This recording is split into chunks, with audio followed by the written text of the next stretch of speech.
Et pour ce que l'Esprit, je vais aller avec ce que l'Esprit veut nous donner ce soir. Je vais vous inviter à tourner dans Luc chapitre 24. On va lire à partir du verset 13.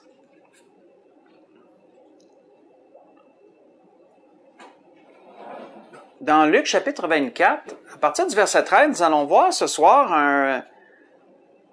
un chemin tout spécial que deux disciples ont parcouru. Puis ce chemin-là peut être symbolique, frères et sœurs, d'une situation qui peut survenir dans notre vie, je dirais à quelques reprises là.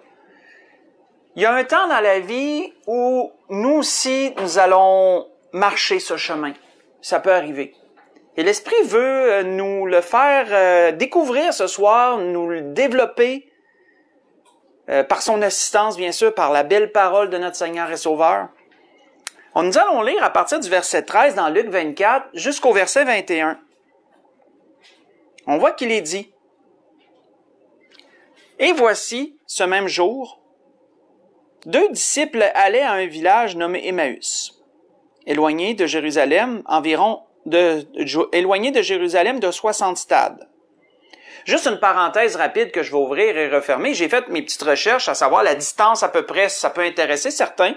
Et ça donne environ 11 km. D'après les données qu'on a du stade, c'est 185 mètres environ, un stade multiplié par 60, divisé par 1000, parce que 1000 mètres égale 1 km. Donc, voyez-vous le calcul un peu, là, je vous donne brièvement le calcul que j'ai fait, et ça donne environ 11 km, 11,1 km, environ ça donc. On voit que Emmaüs c'est un village qui n'était pas tellement éloigné de Jérusalem. 11 km, c'est une belle marche, mais c'est quand même pas si loin que ça. Donc, qu'on peut voir à peu près la distance. Donc, et ils s'entretenaient de tout ce qui s'est passé. Pendant qu'ils parlaient et discutaient, Jésus s'approcha, il fit route avec eux. Mais leurs yeux étaient empêchés de le reconnaître. Il leur dit: « De quoi vous entretenez-vous en marchant? » Ils s'arrêtèrent, l'air attristés. Et l'un d'eux, nommé Cléopas, lui répondit: « Es-tu le seul qui, séjournant à Jérusalem, ne sache pas ce qui est arrivé ces jours-ci? » Quoi leur dit-il? Ils répondirent: « Ce qui est arrivé au sujet de Jésus de Nazareth, qui était un prophète puissant en œuvre et en parole devant Dieu et devant le peuple. Et comment les principaux sacrificateurs et nos magistrats l'ont livré pour le faire condamner à mort et l'ont crucifié. Nous espérerions que ce serait lui qui délivrerait Israël, mais avec tout cela, voici le 3e jour que ces choses se sont passées. » On va arrêter là. Voyons, frères et sœurs, que le chemin d'Emmaüs, comme je vous le disais, le chemin d'Emmaüs a une représentation spirituelle. C'est le chemin qui représente la tristesse. C'est le chemin qui représente le doute. C'est le chemin qui suit généralement une grande déception. C'est un chemin, frères et sœurs, qu'on peut parfois nous aussi emprunter dans notre vie lorsqu'on vit de grandes déceptions. Le chemin d'Emmaüs. Nous voyons ici que leur tristesse, leur déception avait une raison. C'était ce qui venait d'arriver. Nous savons, quand on lit précédemment, vous l'avez tous deviné, que le Seigneur a été crucifié. Et que là, ça faisait 3 jours qu'il était mort, qu'il avait été enseveli. Et il n'y avait toujours pas de nouvelles, toujours pas de signe de Jésus au moment où on se parle. Je veux dire pour eux, physique. Pourquoi, frères et sœurs, ça les marquait autant? C'est parce qu'à travers des Écritures, l'annonce d'un sauveur à venir était pour les Juifs une promesse, et l'est encore pour ceux qui ne croient pas que Jésus est déjà venu une fois. C'est une promesse qui est, comment je pourrais dire, c'est une promesse qui est forte pour eux autres, c'est une promesse clé, je dirais. Et pour ceux à cette époque-là, c'était une promesse clé aussi. Ils vivaient un peu la servitude face aux Romains. Ils étaient opprimés à cause des Romains. Ils étaient assujettis par Rome et par toutes les mesures qui pesaient sur leur peuple.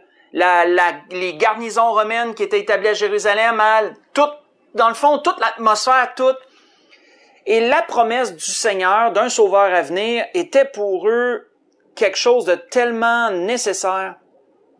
On peut voir, selon la parole, faites juste écouter, comment cette promesse-là était, comment je pourrais dire, retrouvée. On pouvait la retrouver, surtout dans le Nouveau Testament, surtout parce que elle a commencé à ressurgir. Avec la naissance de Jésus, cette promesse a commencé à ressurgir. On voit entre autres qu'il est dit ceci, à propos de cette promesse. On peut voir que Zacharie, lorsqu'il a retrouvé la voix, lorsqu'il a nommé son fils Jean, on voit que la Bible nous dit qu'il fut rempli du Saint-Esprit et il prophétisa en ces mots, « Béni soit le Seigneur, le Dieu d'Israël, de ce qu'il a visité et racheté son peuple. Il nous a suscité, un puissant sauveur dans la maison de David, son serviteur, comme il l'avait annoncé par la bouche de ses saints prophètes des temps anciens. Un sauveur qui nous délivre de nos ennemis et de la main de ceux qui nous haïssent. » Donc, voyez-vous, même lui, lorsque prophétisé par le Saint-Esprit à propos de Jésus, du Sauveur, il a fait ressurgir cette promesse-là parmi tous ceux qui l'écoutaient. Il a parlé du Seigneur comme s'il était là, merci Seigneur de l'avoir suscité. Il est, bien sûr, qu'il allait être là bientôt. On voit que c'est par l'Esprit qu'il a dit ces choses. Et que dire de lorsque le Seigneur, il avait que 8 ans dans son corps de chair, quand il est venu ici-bas, et que là, ses parents l'ont apporté à Jérusalem lorsque les enfants étaient jeunes. On voit qu'il y avait 2 personnes qui l'attendaient, ce sauveur-là. On peut voir qu'il nous est dit à propos d'un homme, à propos de Siméon, il nous est dit maintenant, lorsqu'il a vu cet enfant et qu'il l'a reçu, il dit maintenant, Seigneur, tu laisses ton serviteur s'en aller en paix selon ta parole, car mes yeux ont vu ton salut que tu as préparé devant tous les peuples, lumière pour éclairer les nations et gloire d'Israël, ton peuple. On voit qu'une femme aussi, et par l'Esprit, elle avait été amenée à se présenter au temple cette journée-là. Et on voit qu'elle aussi, lorsqu'elle a vu cet enfant, il nous a dit quoi? Il nous a dit, étant arrivée, elle aussi, à cette heure même, elle louait Dieu. Et elle parlait de Jésus à tous ceux qui attendaient la délivrance de Jérusalem. Et on voit que les parents de Jésus étaient en admiration devant ce que ces gens disaient à propos de lui. Et certainement tous ceux qui l'écoutaient aussi. Cela nous montre, frères et sœurs, ce que je vous ai lu, c'est dans Luc chapitre 1, j'ai lu du verset 67 à 71. Et j'ai lu également dans Luc chapitre 2. J'ai lu du verset 29 au verset 32, mais aussi le verset 38. Et juste pour nous montrer à quel point cette promesse-là est importante pour eux. Alors, quand Jésus a commencé à accomplir son ministère, il a commencé son ministère et que là, les apôtres ont commencé à se joindre à lui et tout, il s'est bâti de plus en plus l'idée que ça pouvait être lui le Messie, que c'était lui le Messie.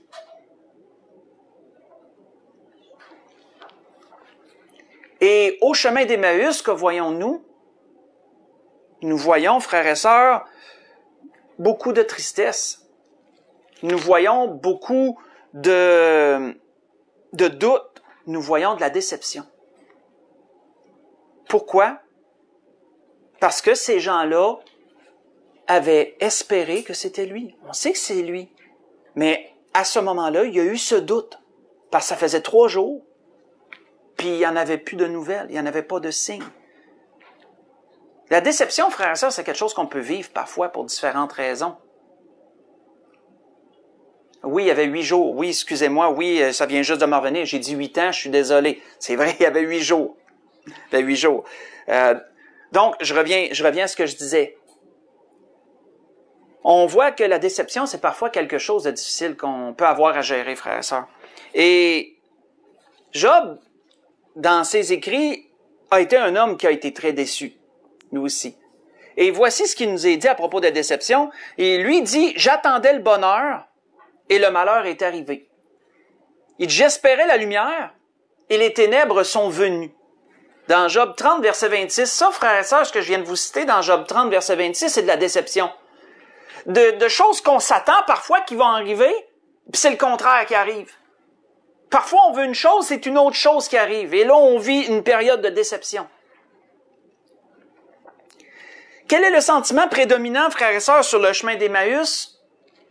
La Bible nous dit, ces gens-là nous le disent au verset 17, au verset...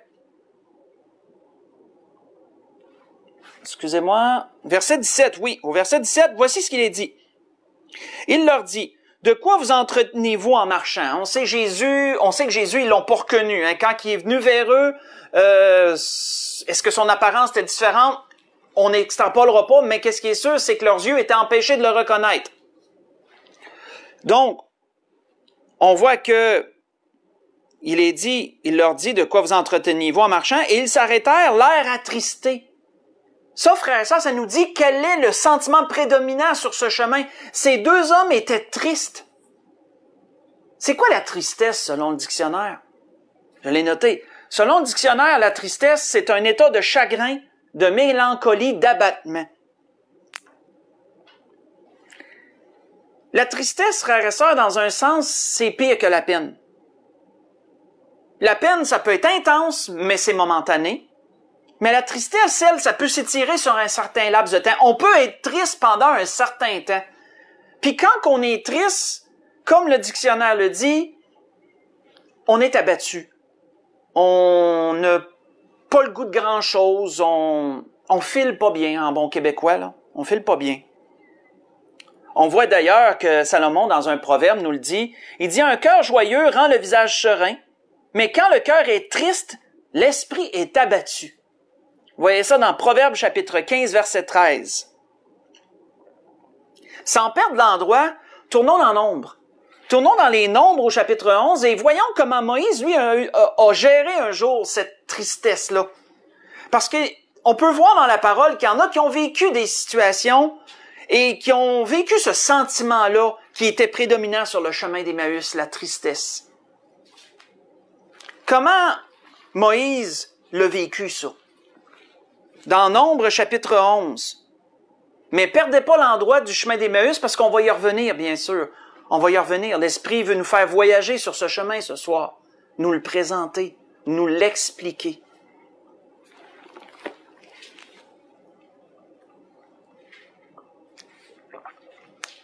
Dans Nombres, au chapitre 11, si on lit à partir du verset 10,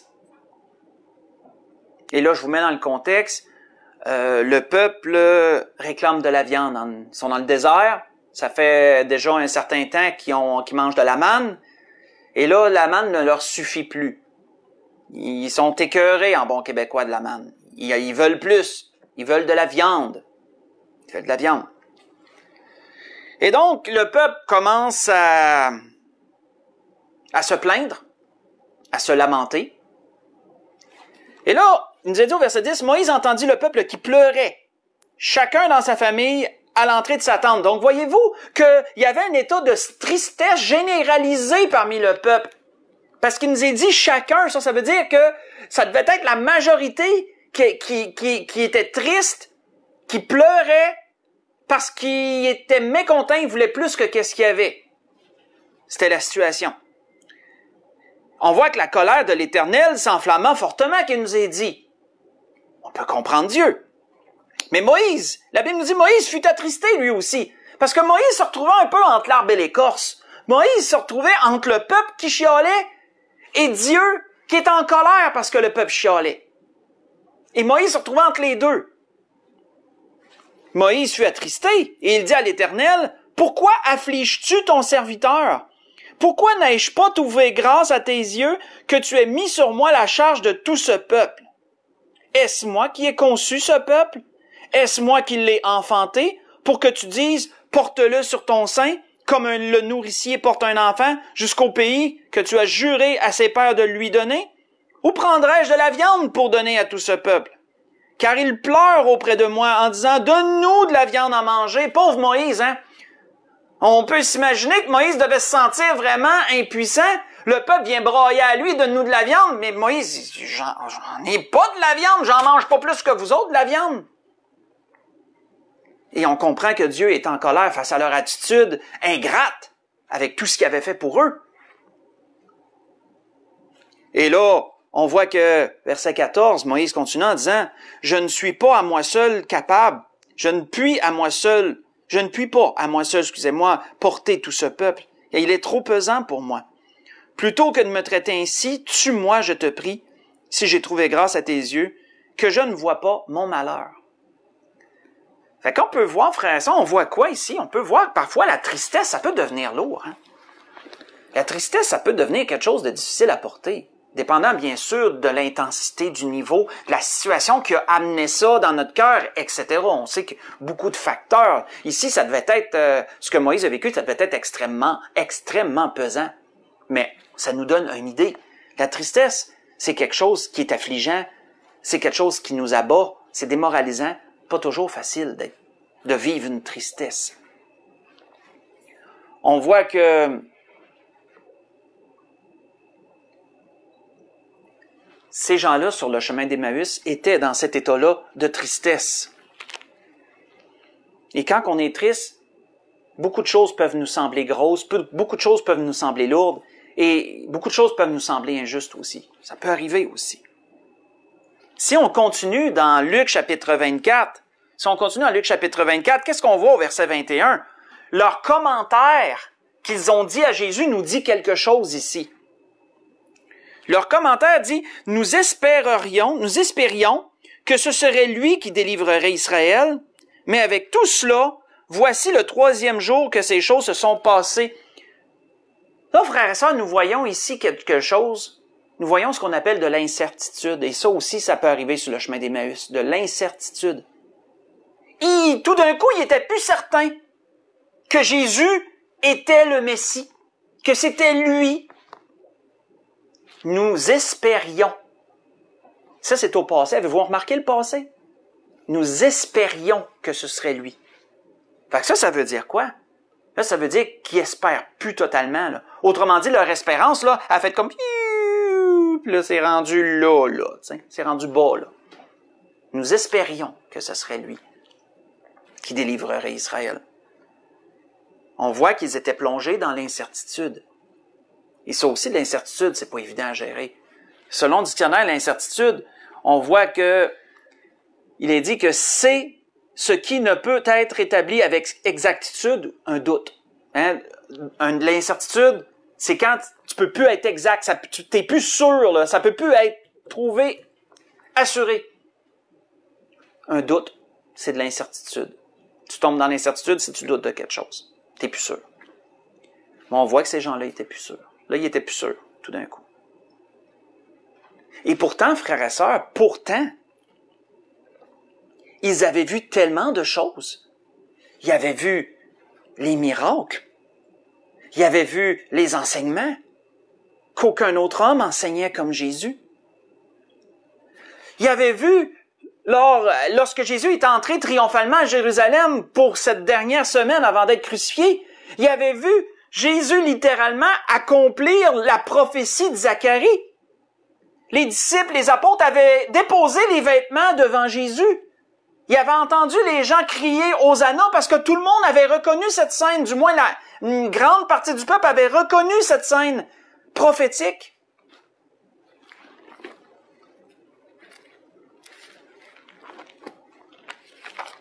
Qui est décrit ainsi dans Zacharie, j'ai noté le verset, je vais vous le dire après, qui dit « Sois transportée d'allégresse, fille de Sion, Pousse des cris de joie, fille de Jérusalem, disait Zacharie, le prophète. Voici ton roi vient à toi, il est juste et victorieux, il est humble et monté sur un âne, le petit d'une ânesse. Vous vous souvenez de cela? Dans Zacharie chapitre 9, verset 9. Avec tout ce qu'ils avaient vécu et vu, frères et sœurs, ils en étaient capables d'en venir à douter. Ils en étaient capables d'en venir à être incertains. Oui, ça peut arriver.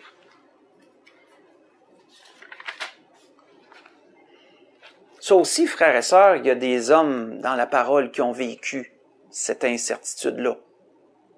Gardez toujours l'endroit. Tournons dans Josué, allons voir cela.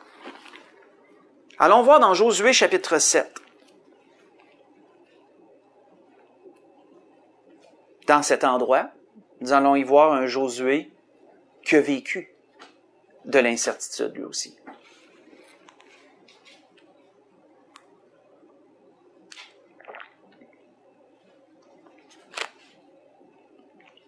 Dans Josué chapitre 7,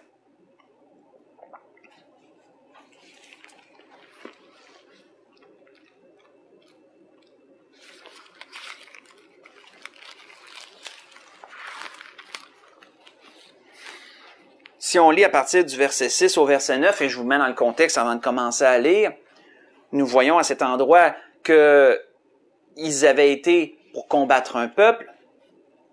Ils pensaient être victorieux, ils pensaient que ça allait être une guerre facile, ils venaient juste de remporter une grande victoire sur Jéricho, une petite ville de rien du tout. Selon les espions qui avaient été, selon les gens qui avaient été en avant, qui avaient été voir ça, qui étaient revenus, ils ont dit pas besoin de faire marcher toute la troupe, 2-3 000 hommes vont suffire. Puis on voit qu'ils ont vécu une grande défaite. On sait pourquoi quand on connaît la circonstance qu'on lit là. Mais frères et sœurs, quand c'est arrivé, là, puis que Josué comprenait pas pourquoi il avait vécu cette grande défaite-là, qu'est-ce qu'il nous est dit à partir du verset 6 de Josué, chapitre 7? Josué déchira ses vêtements, se prosterna jusqu'au soir, le visage contre terre, devant l'arche de l'Éternel, lui et les anciens d'Israël, et il se couvrit la tête de poussière. Josué dit, « Ah, Seigneur éternel, et notez ces paroles. Pourquoi nous as-tu fait passer le Jourdain à ce peuple pour nous livrer entre les mains des Amoréens et nous faire périr? » Ça, frères et sœurs, si c'est pas du doute, je ne sais pas ce que c'est. Pourquoi tu nous as amenés ici pour nous faire périr? T'es pas supposé d'arriver comme ça. Oh, si nous avions su rester de l'autre côté du Jourdain. Hey, on aurait-tu dû rester l'autre bord puis pas commencer ça, là? On a entrepris quelque chose, là, puis là, je me rends compte, là, que... Pas sûr. De grâce, Seigneur, que dirais-je après qu'Israël a tourné le dos devant ses ennemis? Les Cananéens et tous les habitants du pays l'apprendront, ils nous envelopperont et ils feront disparaître notre nom de la terre. Que feras-tu pour ton grand nom? Donc, on peut voir ici, frères et sœurs, que Josué a eu à gérer de l'incertitude à cause de ce qui n'est arrivé, il ne comprenait pas du tout ce qui est arrivé. Et là, il remettait en question la campagne de conquête. Et là, il se disait, on a-tu bien fait de commencer ça? On voit que l'incertitude, frères et sœurs, peut nous amener peut se développer dans plusieurs sens. Ça peut nous amener à raisonner dans plusieurs sens. J'ai noté certaines choses. On peut penser qu'on s'est trompé. On peut avoir entrepris quelque chose. Il arrive quelque chose, une grosse déception. Puis qu'est-ce que ça fait si on vit de l'incertitude? Là, on se demande, est-ce que j'ai vraiment bien fait? Est-ce que je me suis trompé dans mon raisonnement ou je pensais peut-être que le Seigneur le permettait, puis là, le Seigneur je me suis trompé? On peut se demander. On peut se dire aussi que Dieu nous a abandonnés. C'est David qui a prophétisé ces paroles-là que notre Seigneur a prononcées sur la croix. C'est David qui avait dit dans les psaumes, mon Dieu, pourquoi m'as-tu abandonné? Et Jésus le dit aussi à la croix. Pourquoi, mon Dieu, pourquoi m'as-tu abandonné? Et t'éloignes-tu sans me secourir, sans écouter mes plaintes? Vous voyez ça dans le psaume 22, verset 2. Psaume 22, verset 2. L'incertitude, ça peut nous amener parfois à nous demander si Dieu est vraiment avec nous autres. Le peuple se l'est demandé dans le désert, ça. Dieu est-il là ou n'est-il pas là?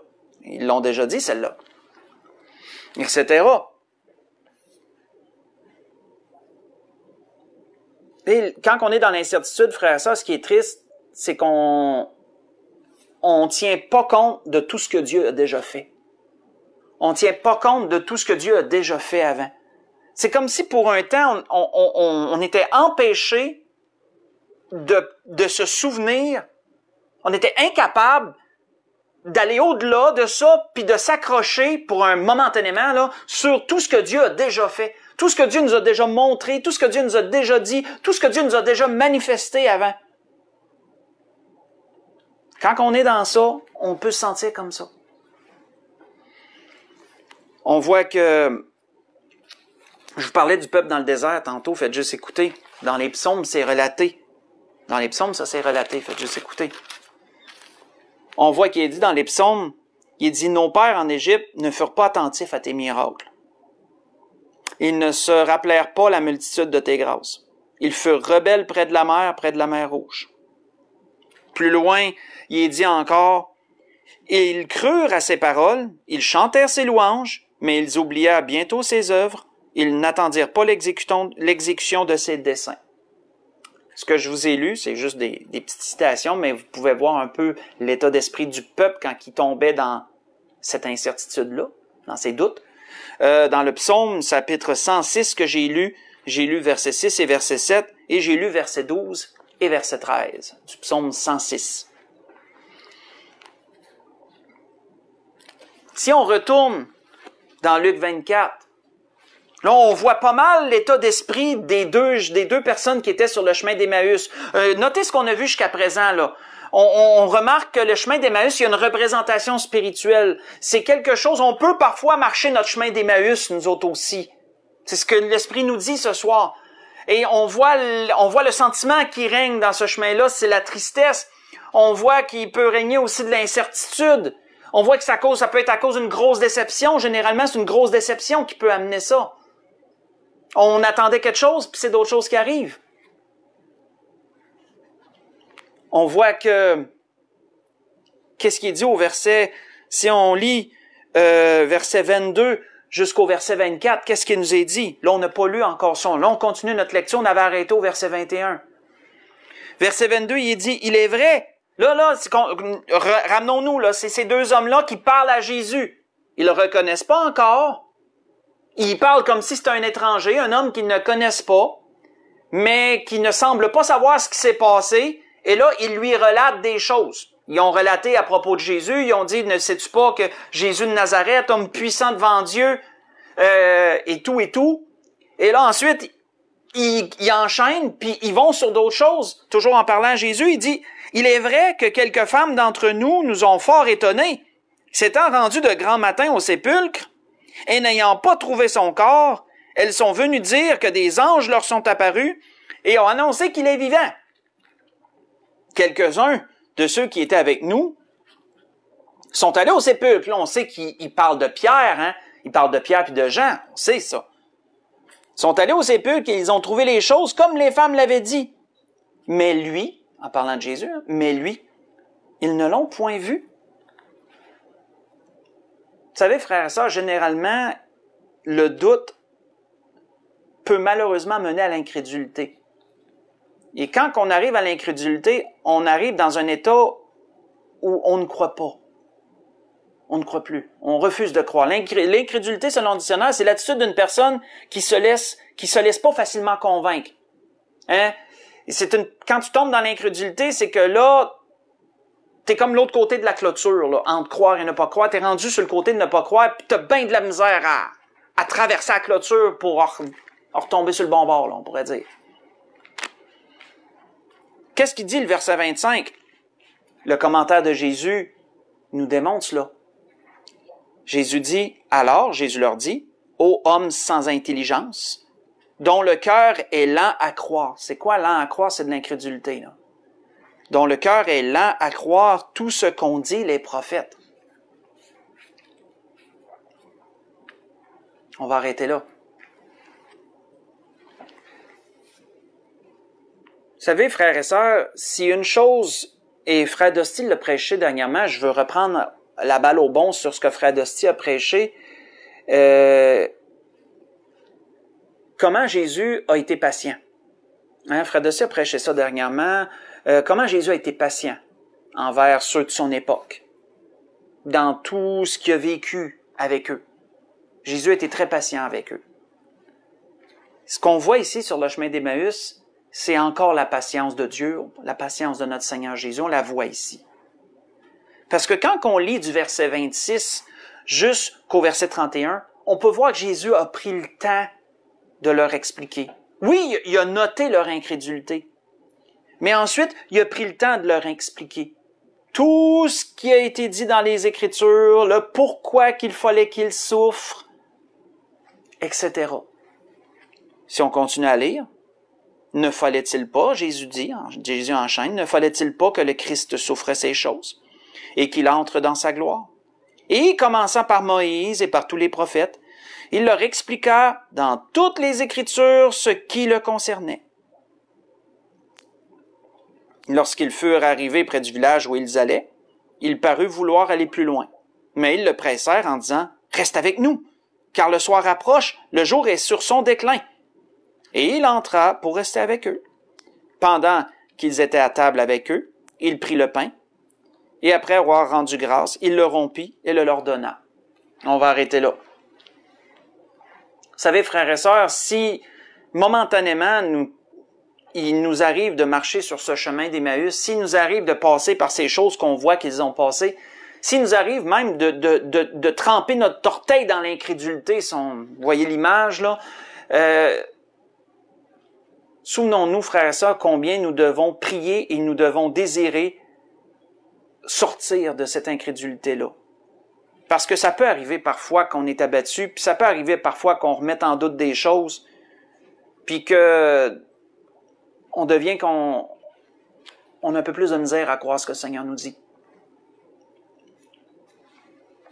On voit que, faites juste écouter, un homme un jour a voulu que son fils soit guéri par le Seigneur, et l'homme a eu le malheur de dire un seul mot qui a dévoilé ce qui était dans son cœur.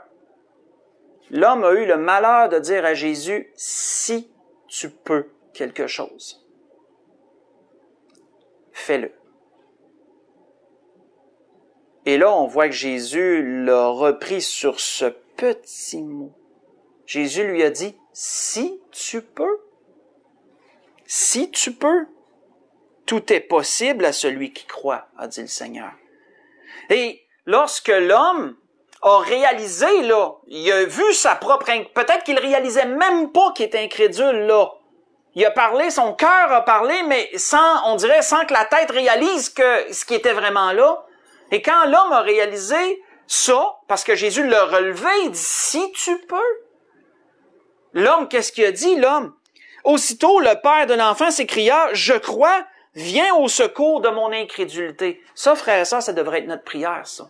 Ce que je vous ai lu, c'est dans Marc 9. J'ai lu verset 23 de Marc 9. Verset 22 et verset 23. Verset 22, verset 23 de Marc 9. Ça devrait être notre prière si on décèle moindrement, frères et sœurs, qu'on est incrédule aux promesses que Dieu fait. On devrait supplier le Seigneur de nous secourir de notre incrédulité. Et dire, Seigneur, je crois, je veux croire, Seigneur, je veux croire. On voit que lorsque le Seigneur leur a expliqué des choses, ces gens-là vont le dire, ils vont le dire plus tard, parce que là, on est rendu à l'endroit où ils vont le reconnaître. Hein, si on lit à partir du verset 31, 32, si on lit à partir du verset 31, on voit qu'après que Jésus a rompu le pain, leurs yeux s'est ouverts. Parce que Jésus avait quand même des habitudes. Jésus avait des habitudes. Il y avait des choses que Jésus faisait toujours de la même façon. Quand vous allez être bien proche de quelqu'un, mais vous allez vous déceler qu'il y a ces petites habitudes. Votre mari, votre époux, épouse, dépendant qui pense à qui, vous allez savoir que votre époux, épouse a ses habitudes, puis parfois elle va faire les choses toujours de la même façon. Il y a une parole qu'elle va dire dans une telle circonstance, etc. Hein, Jésus aussi avait ses habitudes. Et combien de fois Jésus a dit en vérité, je vous le dis, avant de déclarer quelque chose de pesant, une grande promesse ou un fait indéniable, etc. Jésus disait souvent ça, en vérité, en voulant dire, c'est la pure vérité, là. Ça peut pas être plus vrai que ça, là. Mettons. On voit que Jésus, quand que c'était le temps de manger, on peut voir que c'était toujours lui qui rompait le pain. Ou sinon, très souvent, puisqu'il s'est assis à son habitude, hein, la Bible nous dit qu'il a pris le pain, il l'a rompu, il a rendu grâce, il l'a rompu, leur a donné. Et là, ils ont dit, wow, attends une minute, hein. On sait qui fait ça, là. Hein, on sait qui a fait ça, là. Alors, leurs yeux s'ouvrirent, est-il dit au verset 31, ils le reconnurent. Mais il disparut devant eux. Il disparut, comme ça. Et ils se dirent l'un à l'autre, notre cœur ne brûlait-il pas au-dedans de nous lorsqu'il nous parlait en chemin et qu'il nous expliquait les Écritures? Et même s'ils ne le reconnaissaient pas, frères et sœurs, directement, de corps, on peut voir, les disciples, on peut voir qu'ils ressentaient au-dedans d'eux quand que ce qui était dit était vrai. On peut voir que lorsque le Seigneur leur parlait, leur cœur brûlait en dedans d'eux. Là, ça faisait pas mal. Là. Au contraire, là, ça devait être quelque chose qui énergisait. Là, ça devait être quelque chose qui vraiment redonnait là une grande espérance, une grande énergie. Et ça devait être tellement bon là. Ça devait être comme un feu c'était des braises. Puis là, c'est comme c'est rallumé, puis tu ressens la chaleur, puis t'es bien. Ça devait être comme ça en dedans d'eux là. Parce qu'on peut imaginer ça comme ça, que quand on marche le chemin d'Emmaüs, notre feu est devenu des braises. Je viens juste de réaliser que c'est une belle image. Puis le Seigneur, il va brasser ces ondes-là, puis il va rallumer ça, le Seigneur, lui. C'est ce que le Seigneur avait fait ici. Il avait rallumé leur feu. Et là, tout d'un coup, il était comme, wow! Et qu'est-ce qu'ils ont fait? La Bible nous dit qu'à l'heure même, ils sont retournés. Et ça, frères et sœurs, il y a une grande symbolique là-dedans. Notez, et je conclus là-dessus, notez qu'ils sont partis de Jérusalem à Emmaüs. Savez-vous ce que veut dire ces noms-là? C'est intéressant. Jérusalem, on sait que c'est l'habitation de paix. Selon le langage, là, le langage hébraïque, Jérusalem veut dire habitation de paix. Savez-vous ce que veut dire Emmaüs? Emmaüs, ça va vous sembler drôle, ça veut dire bain tiède. Moi, j'ai fait mes recherches plus qu'une fois pour être sûr. Ça veut dire bain tiède. Et ça, frères et sœurs, moi, ça m'a donné l'image que parfois, on part de Jérusalem puis on s'en va à Emmaüs. Hein, parfois, on devient tiède. Hein, parfois, on est bouillant, il peut nous arriver une grande déception, puis là, on marche ce chemin vers Emmaüs, on tiédit dans notre foi, on tiédit dans notre vie spirituelle. Puis on a juste besoin que le Seigneur vienne nous parler, que le Seigneur vienne ranimer notre flamme. Et là, qu'est-ce qu'on va faire? On va faire pareil comme eux autres, on va partir d'Emmaüs, puis on va retourner à Jérusalem. Moi, je trouve l'image tellement belle. On va revenir de cet endroit de tiédeur, puis on va revenir bouillant pour le Seigneur. Ils sont retournés à Jérusalem. C'est ce qu'il nous est dit si on conclut là-dessus. Il nous est dit, et se levant leur même au verset 33, ils retournèrent à Jérusalem. Ils trouvèrent les 11 et ceux qui étaient avec eux assemblés, disant, le Seigneur est réellement ressuscité. Là, voyez-vous que le doute est parti, là? L'incrédulité, là, fini. Ils ont retraversé la clôture sur le bon bord. L'incertitude, fini. La tristesse, fini. C'est rendu en arrière, c'est passé, ça. Le Seigneur l'a fait surmonter. Le Seigneur leur a fait surmonter ça. Et là, ils sont brûlants, ils sont joyeux. C'est pourquoi qu'il est dit, hein, le Seigneur est réellement ressuscité. Là, voyez-vous que là, il n'y a plus de doute. Là, c'est de la certitude, là. Le Seigneur est réellement ressuscité. Il est apparu à Simon. Et ils racontèrent ce qui leur était arrivé en chemin et comment ils l'avaient reconnu au moment où il rompit le pain. C'était ce que l'Esprit, frères et sœurs, voulait nous donner ce soir. Pour les raisons que l'Esprit a toujours, bien sûr, je vous dirais que je m'efforce de ne point essayer de comprendre les raisons que l'Esprit a. Parce que c'est un travail qui serait de longue haleine et ça servira à rien en bout de ligne parce que Dieu cache sa volonté quand il le souhaite. Dieu peut nous le dire aussi quand il le souhaite, mais pas toujours chercher à comprendre pourquoi Dieu dit les choses, etc. Dans le cas des pasteurs, vous allez me comprendre. S'il y a un autre pasteur qui écoute, vous allez comprendre ce que je veux dire. C'était ce que l'Esprit voulait nous donner ce soir. L'Esprit nous a fait parcourir ce soir le chemin d'Emmaüs. L'Esprit a voulu nous montrer comment qu'on se sent dans le chemin d'Emmaüs. Et comment que parfois on part de Jérusalem puis on s'en va vers Emmaüs. On part de l'habitation de paix puis on s'en va vers le bain tiède, on s'en va vers la tiédeur. Et comment que ce chemin-là est parsemé de tristesse, parsemé de déception, parsemé de doute, peut-être même d'incrédulité. Et comment qu'on a besoin de prier que le Seigneur nous vienne en aide dans ces choses. Et le Seigneur sera toujours là, frères et sœurs, c'est une promesse, c'est certain.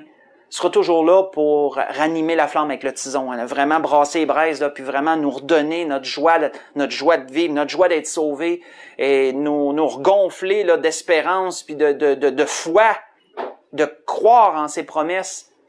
Et là, on va faire comme eux, on part d'Emmaüs, puis on retourne à Jérusalem, et là, on est bouillant. Frères et sœurs, prions qu'il en soit ainsi pour chacun d'entre nous. Si vous êtes sur ce chemin d'Emmaüs, souvenez-vous de ce que le Seigneur vous a dit ce soir par l'Esprit. Je vous souhaite à tous une belle fin de journée, une belle fin de semaine aussi. Réjouissez-vous d'être ensemble ou d'être rassemblés ensemble dans les églises. Priez ensemble, continuons à intervenir pour les âmes perdues, frères et sœurs, c'est très important. Continuons, c'est même ce qui est le plus important, c'est la raison d'être de l'Église, comme je le rappelle souvent. Continuons à intercéder pour les âmes perdues, intercédons pour ceux qui se sont éloignés, sont peut-être rendus bien loin dans ce chemin d'Emmaüs-là, eux autres-là, certains qui se sont éloignés du Seigneur, là. C'est plus loin même. Prions le Seigneur qu'il puisse revenir, et reprendre leur place, parce que je le rappelle, je vais continuer à le dire, on n'est plus dans la dernière heure, on n'est plus dans les derniers temps, on est rendu dans la dernière heure, frères et sœurs. Et on doit continuer à s'éveiller mutuellement, s'encourager, s'entretenir dans le Seigneur, parce que le Seigneur revient bientôt, et on ne doit pas se laisser abattre, frères et sœurs, par peu importe ce qui survient ou ce qui va survenir aussi. Bon restant de semaine à tous. Je vous aime. Que le Seigneur vous bénisse. On se revoit pour ceux de l'Église de l'Espérance. On se revoit dimanche. Et pour tous les autres, je souhaite que le Seigneur permette qu'on se revoie bientôt. Au revoir.